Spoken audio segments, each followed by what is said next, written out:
Hello everybody, I am Tiffany and today I am bringing you a book and sort of TV review combined, but mainly a book review. I'm starting a new series, so I just finished the first book in this series. We'll be reading all of the other books in this series for sure because this series is amazing and it has taken me way too long to read this book. And I am so happy I finally did, and I am really looking forward to just talking about it and getting into it so much. The book that I am talking about is Outlander by Diana Gabaldon. This series has been around forever. There are 8 books in this series as of right now. She's writing a 9th. That means I got 7 more books of awesomeness ahead of me. And why I also said sort of a TV review as well is because I did watch the first season only, of Outlander on Starz. Yes, they adapted this into a show on Starz. It's super popular. And I did research because I really wanted to see what the show did with this book after I finished it. And I found out that each season corresponds with one book. So the first season only covered the first book, which meant I could watch it and then review it and compare.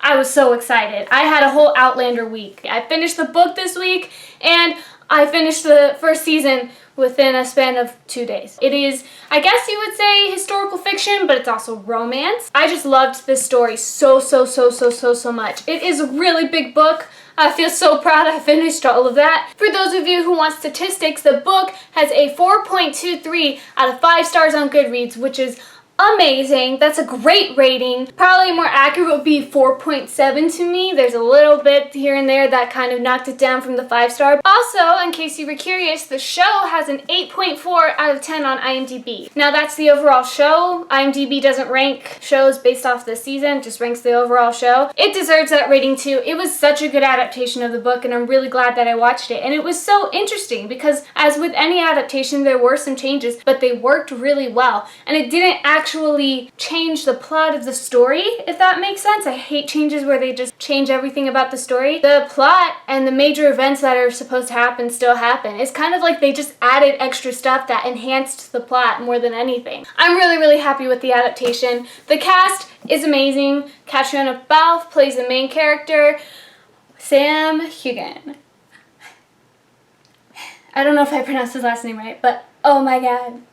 We're gonna get to him. For those of you who have no idea what this is about, this is a historical fiction time-traveling romance. It follows a character named Claire. She is from the year 1945 and her husband are on a honeymoon in Scotland. And that was not a Scottish accent at all. That wasn't even close, so sorry. And she ends up traveling to 1743 in Scotland and has to learn to navigate this new era and try and find her way back home. That's the plot. I will say the beginning is a little bit slow. It's important because it gives you important information, but it is slow. When I opened the book myself and started reading it, the first 30 pages or so were kind of boring me, and I was scared because I have all the other books, so if I didn't like this book, I was like, oh my, this is gonna be a trek. But once it gets into it, it gets into it. It's a slow burn. That's what it felt like for me. I was not really into it at first, and then as I kept going and learning the characters and met some certain characters, like the main characters, and it kept getting deeper and deeper, the more I fell in love with it. It is super thorough, super detailed. It makes you feel all the feels. It makes you want to cry. It makes you want to laugh. I laughed. Books don't make me laugh or cry.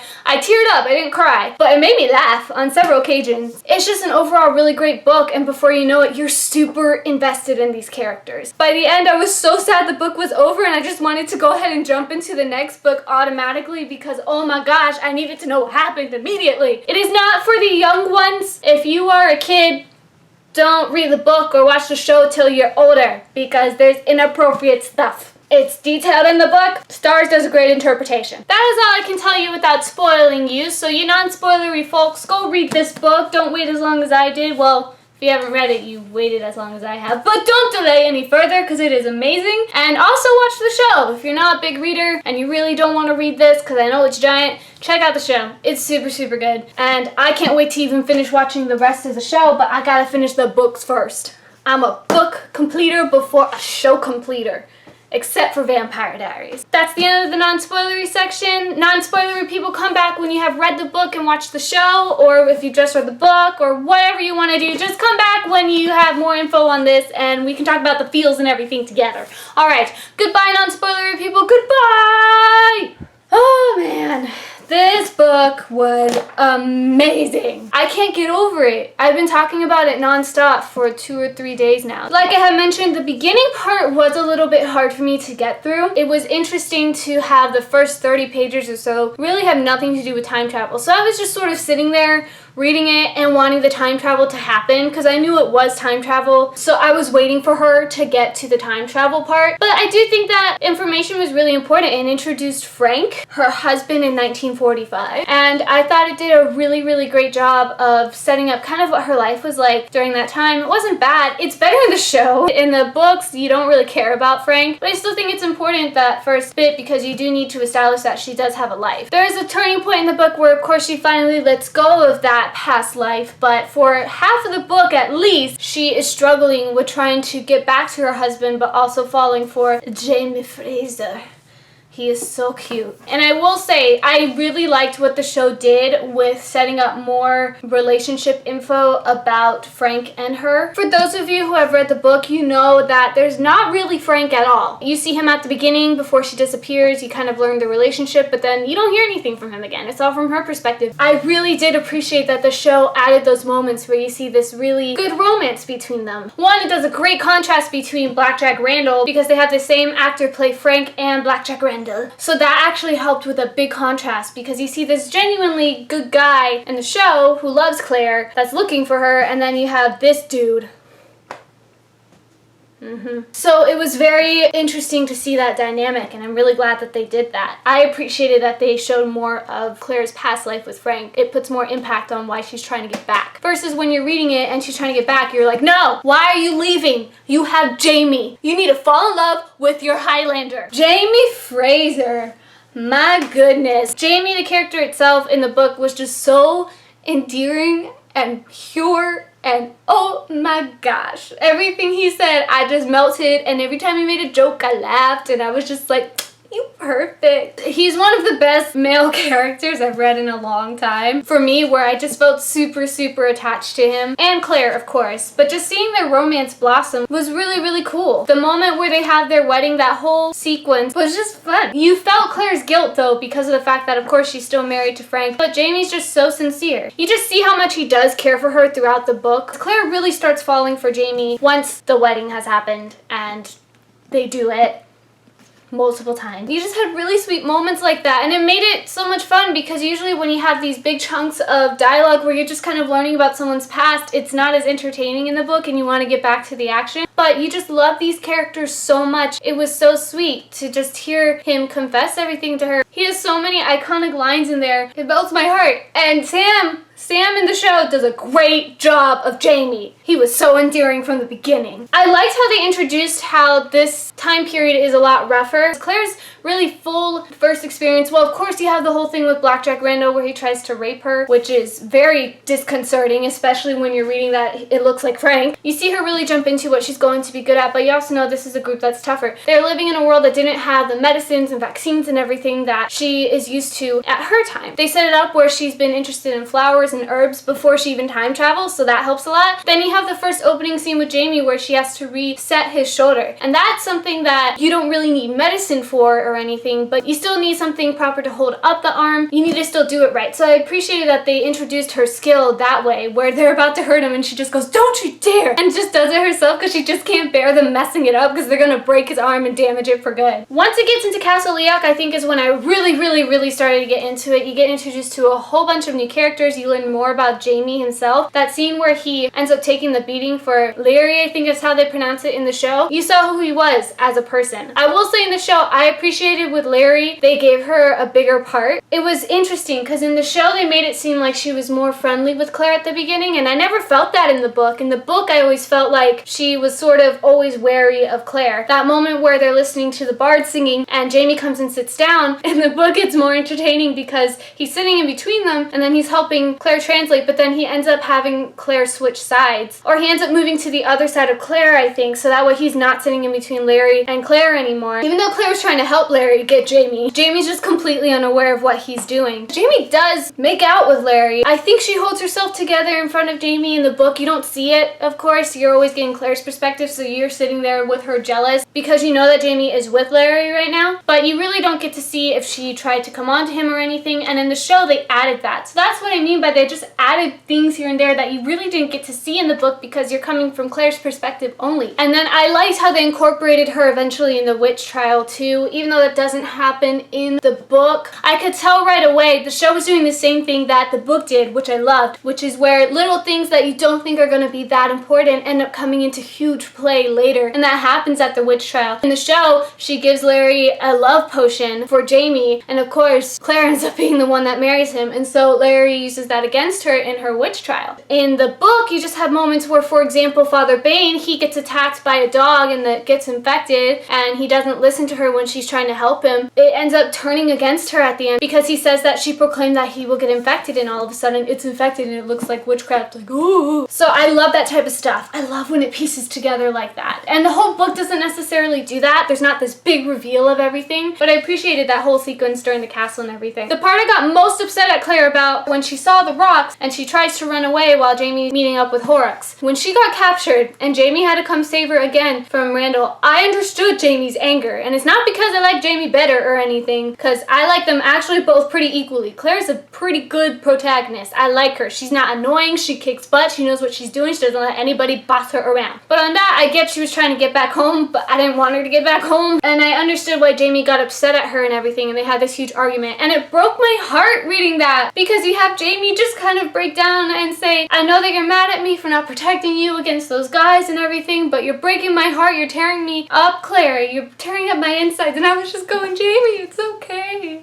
You're doing great. But they end up finally working it out and everything after he kind of sort of apologizes, but it takes a while for that to happen, and you just still feel the tension. The emotions were very real in this book. That's the main thing. You felt everything. One of the most intense scenes, which really gets everything absolutely setting into motion for the second half of the book, is the witch trial. The show did it beautifully. One, the girl who played Galis Duncan in the show, fabulous. She nailed Galis Duncan to a T. Everything she did in there was just perfect. I loved her. She was absolutely captivating. I think in the book, it was also a slow burn of me realizing how serious this is because it's a witch trial. And yes, during those times, those things were really serious, but it didn't completely compute that Claire could really be in big trouble until the moment where the one lady who left the changeling child there, that's what made me go, oh no. Because I thought she was going to get out of it probably because there weren't going to be really anybody coming against her. And then that happened, and then Father Bane happened, and I was just reading the book like, this is not going well. The whole take with Father Bane in the show was very interesting. I think I still liked him being bitten by the dog and all that better, but it was still a great take. They just adapted that perfectly. You feel the panic rising in there, and then Jamie comes in and saves her, and you're just going, yes, Jamie,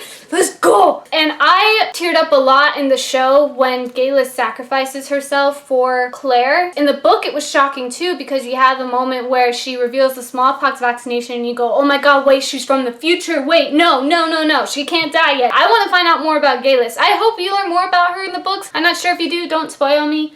Please don't. I'm pretty sure she's dead, but I am very curious to see if we do learn more about her just because of the fact that she is from the future like Claire. And then after that, you have one of the most heartbreaking scenes for me where Claire completely breaks down and tells Jamie everything. This was the part that almost made me cry, besides the ending. Jamie, you think, is gonna take her to Lallybroch, and he ends up taking her back to the rocks. He's telling her goodbye.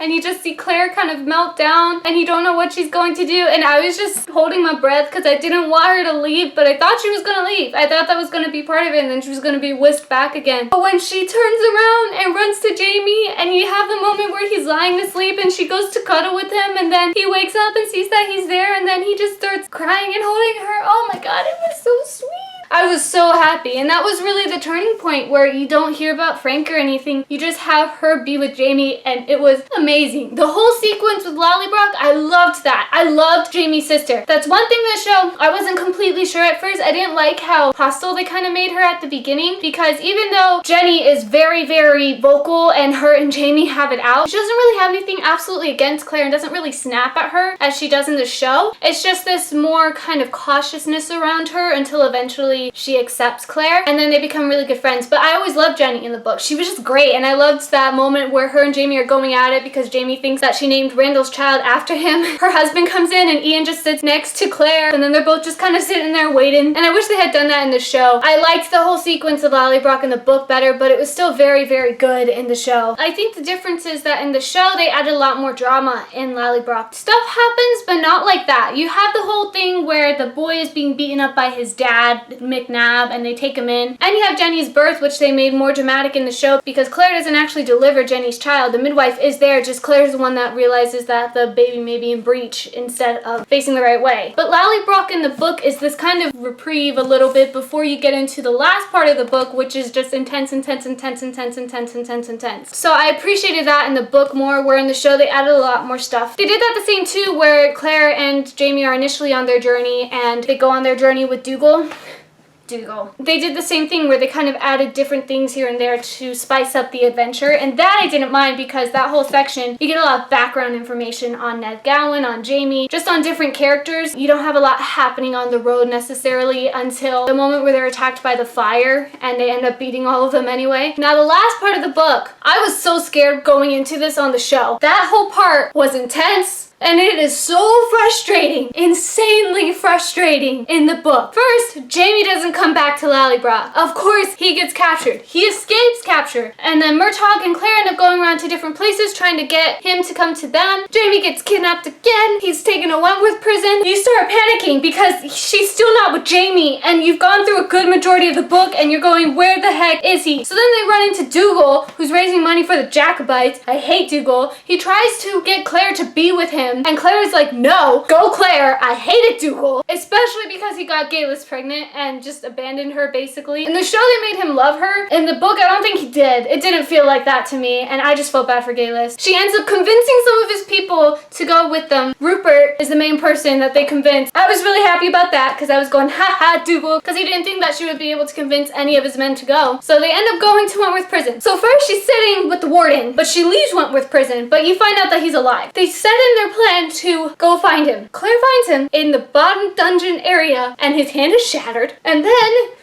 you find out that Randall's there, and that's not good. She's trying to get the chain off his foot, and then Randall comes in. Your brain thinks that she's gonna get him out of this. It's Claire and Jamie. They don't separate. They end up killing Randall's companion, but he ends up getting Claire in his grip, and then he makes Jamie promise that he will do whatever Randall wants if Randall lets Claire go. But I'm sitting there reading going, no, she is right there. She is right there. She cannot abandon Jamie. I will give her that she curses Randall with the knowledge of his death. That's great. She's out of the prison again, and I'm just panicking because Randall's in there with Jamie, and Jamie's not gonna resist to anything, and and let me tell you something, the show did not hold back. That whole scene where his hand is on the table, Randall nails the nail into the already hand that he demolished, Claire's just holding on to him.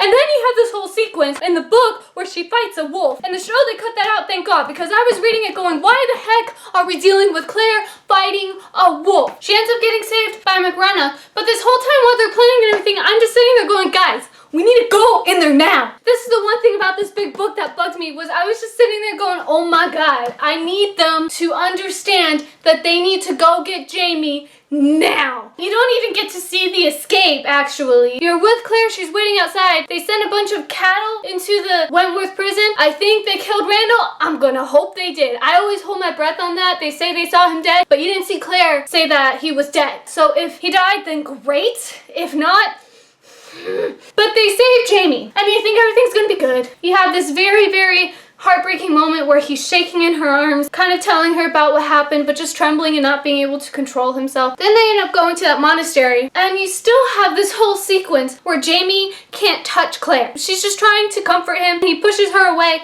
and he's being rude to her, and he's getting more sick. And then you slowly find out what happened with him and Randall, and it just breaks your heart, and it breaks him. That moment where he tells Claire that she needs to leave, I was about to scream. That whole sequence was just traumatizing, and you see her go through this whole spiritual experience, and the way she ends up getting Jamie out is still just as intense because she pretends to be Randall, basically. Randall has infused this twisted thing in his mind. Randall used Claire in order to get Jamie aroused. That's why Jamie can't touch her or look at her. I mean, beyond that, Randall aroused him, and he's upset at that. That's what he's ashamed of, is that Randall actually got him to you know what. So the moment where she goes into his room and puts the lavender oil and puts the knife to his chest, that scene was so intense, and he's trying to attack her, and she just keeps going and going and going and going and pushing him until he finally comes out with all of it. When they finally woke up and they were fine, I breathed a huge sigh of relief. That was a good 100, 200 pages of pure torture. The show, the last episode, didn't have all the monastery stuff as detailed as I thought it should have been. They did show what happened to him in the prison, and I figured they would because in the book you get the description of it, but you weren't actually there for it. That was graphic. But at the same time, just because of how the book is and how detailed it was, I appreciated that they didn't hold back on it. I didn't like some of the changes they make, where he keeps the insignia, the mark that marks him as John Randall's. Jamie got rid of that within like the first couple minutes of him getting out of the prison. So the fact that they had that on him still was annoying. But they finally reconcile, and that's what makes me scared and really excited to read the rest of the books because that was intense. I'm very upset though that they let out the hot springs scene